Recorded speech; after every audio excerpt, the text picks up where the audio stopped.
needs and has well, or else suffer from the karma of having abused them. Is hungry. All kinds of elevations of a state are blind and meaningless unless the elevation causes the individual to become a better servant of humanity. Wherever promotion results in increased finance and privilege and no responsibility, bad karma is not far away. All the way along, everything we do has to be estimated in terms of consequence. If we have children, we have to take the time to educate them. If we have a proper job, we must do it well. We cannot shoddy our work without ultimately causing karma. And if enough people shoddy their work, it is almost impossible for any of us to get a piece of work done honorably. This is not because the devil has been whispering in ears all the way along. It is simply because we are all setting the example to each other. And for the most part, the example at the moment is not good. So we have to begin this way, to really try to find out what is possible to us, so that we will not make these karmic decisions that hurt us. We should so live that as we drift through the years of life, that we have as much peace and harmony as possible, and continue to be as useful as possible. The perfect life is the useful life. The idea that success is to avoid or evade responsibility and labor. These are fictitious ideas. Karma will punish the individual who believes that what he has should be kept in his own pocket as long as he lives. All these things represent misuses of things. And karma is the great pageantry of use and misuse. Now we look around a little bit and we find people who are doing very lovely things, very beautiful things, very wise things. Now this does not mean that these wiser people don't suffer a little. Everyone suffers in an unfinished universe. But it means that in compensation for a misfortune, there is such an internal enlightenment that the misfortune loses nearly all of its tragedy. The individual who does the best he can, really and honestly, when faced with a responsibility, is given unusual resources. Sometimes he prays for divine help, but the prayer is backed by his own integrity. And if those work together, the job is liable to become solved or the problem be met. So all these things relate so definitely to human conduct and personal integration that it seems that we should give this matter a great deal of careful thought and try to find ways in which we can cure this mysterious disease of indifference and lassitude with which most people seem to be suffering. We talk to folks every day, and we find more and more people are dissatisfied with the actions of their associates. The individual, even though he is not honest himself, objects to the dishonesty of others. He is looking for a better world, even though he is contributing nothing to produce it. So here we have about 5 billion, somewhere near 5 billion human beings living on a small ball in space. Now, this little assemblage, which looks very big to us, does not look very big from a constellation far off. It is because it's a little molehill on which we live. But here we are with lessons to learn. And these lessons are first-grade instruction in the ruling of the cosmos. If somewhere along the line, as some schools of philosophy believe, our evolution will ultimately result in our becoming part of a great evolutionary program that will come into existence in the future, that each one may have an executive place in the great unfoldment of the constellations and stars and elements. If this be true, and it may be, we can't say it won't be true, then this is part of our educational field. Here we are trying to solve a very simple problem, a problem that is not beyond our capacity. We want to live quietly and peacefully. We want to have enough to take care of ourselves respectably and with reasonable pleasantness. We want to get along with each other in amity. We want to have our beliefs respected, and in time we will learn to respect the beliefs of others. We want a harmonious, pleasant world. And when two people out of this hope both marry, they expect to live or hope to live in a happy and harmonious family. They want the things to happen immediately which are the greater good for all concerned.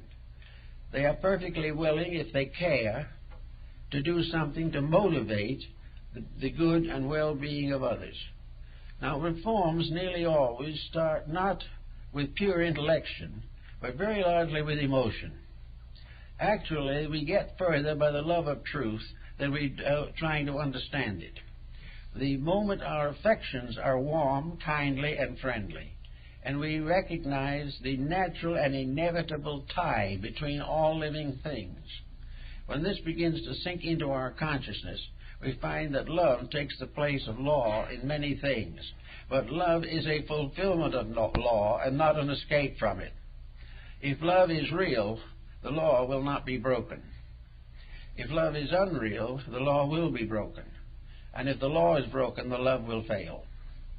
This is all part of a very big pattern.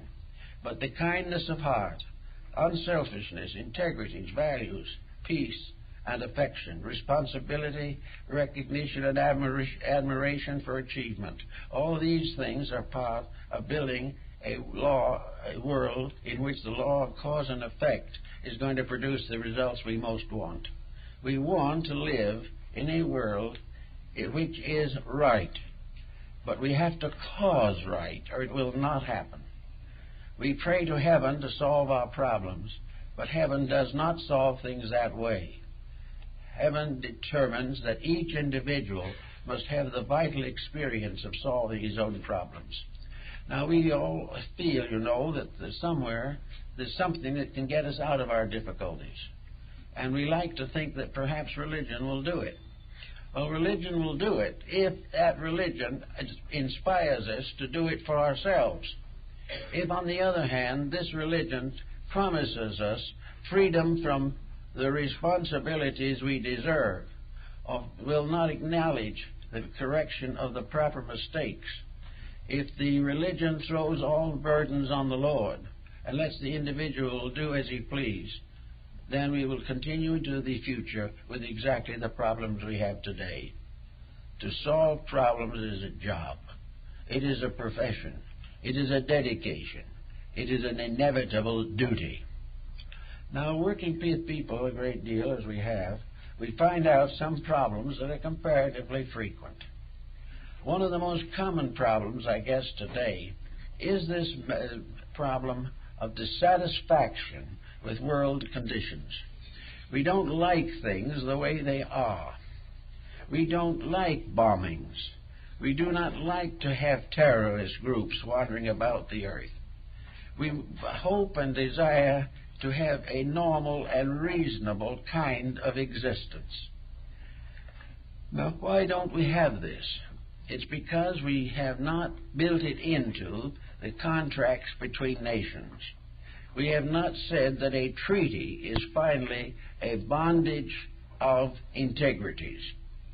When the United Nations meets, it should meet with each candidate, each member, dedicated to truth, and not coming down with the information given him by some military dictator in the background. We cannot have any of the things we want without integrities, and chaos is the karma of lack of integrity. It is what happens when nobody does it right. Now, a lot of people want to do it right, but the interferences are hard to face, are hard to cope with. So we can say that the best chances for doing it right are among people who have dedicated themselves to a self-improvement, who are seeking in one way or another to grow, to be better, not in order that they may dominate others, but in order that they may enlighten themselves. If we recognize a divine principle at the core of our own existence, if we know that there is a God in us, and that this God within us is part of the inheritance that we have from space, we have within ourselves an inevitable power for right. We have within ourselves the capacity to grow, to enlighten ourselves, to perfect our own temperaments and dispositions, and to do those things which are most useful to our world. This is in us. It is the seed of the everlasting, sowed in the earth of the transitory. It is that which is our proper and inevitable mystery of the seed, the mustard seed, which, though the smallest of all seeds, grows into a great tree for the shelter of the birds and for shadow and shade for human beings. So our enlightenment, coming from the divine seed within ourselves, has to be one way or another developed. It has to be developed sometimes against a lot of adversities. And we may assume at the present moment that most people reaching maturity have not had necessary instruction in this particular area. They have grown up under a system which is largely materialistic, and therefore is continuing with all the old problems. It has grown up in a narrow atmosphere, and an atmosphere of self-centeredness, even though it has been comparatively moderate in its ambitions. But it has not been a dedication to purpose. I think that we should recognize the importance that every young person growing up should, in some way or another, be aware of a sacrament, and not one of the sacraments that we generally acknowledge in the church, but the sacrament of dedication. That just as surely as we have baptism and we have the sacrament of marriage, confession, absolution, Eucharist, all these things, that we also have the sacrament of dedication. Not a sacrament to become a clergyman, but a sacrament to dedicate life to its essential purpose. That somewhere along the line, each individual should come face to face with the realization of the natural responsibilities that are his in life. And actually, ancient people had this. It's strange that it was one of the things that dropped out. But back in the very early days of civilization and into some of the more recent Oriental systems, a child was not born a citizen. This is very important thinking. A child was not born as a citizen, and it had only a milk name. In other words, it had a child name. It grew up in the family with this child name, and in Egypt, the child wore a lock of hair, sort of twisted down over the eye, and the rest of the head was bald, shaven clean. But this lock was the child lock, and at a certain period, and certain time in its life, the child was taken to the temple with all the ceremony necessary, with all the relatives and friends, the whole community in the cheering area, taking care of making this a festive occasion. And at this moment, the child, now old enough to make a personal decision, usually in the middle or later teens, took the oath of obligation to his world. He was transformed from a child to a person. This was true also of women. It was not limited to men. This was a right of citizenship. The person who dedicated himself to the service of good, who offered his life for the protection of his family, his community, and his world, became a citizen. He became a citizen by accepting the responsibilities of adulthood. He became a citizen by becoming an example of right in his community. He was a dedicated and sanctified person, living to fulfill the real reason for a human being's existence. Then his child lock was cut off, and his name was given to him, his grown-up name. a name that indicated his place in the tribe. And when this was given to him, he took his oath of obligation to the tribe, and when the tribal members met, he sat with them. He was part, then, of the family to which he belonged. Not the just family of his own house,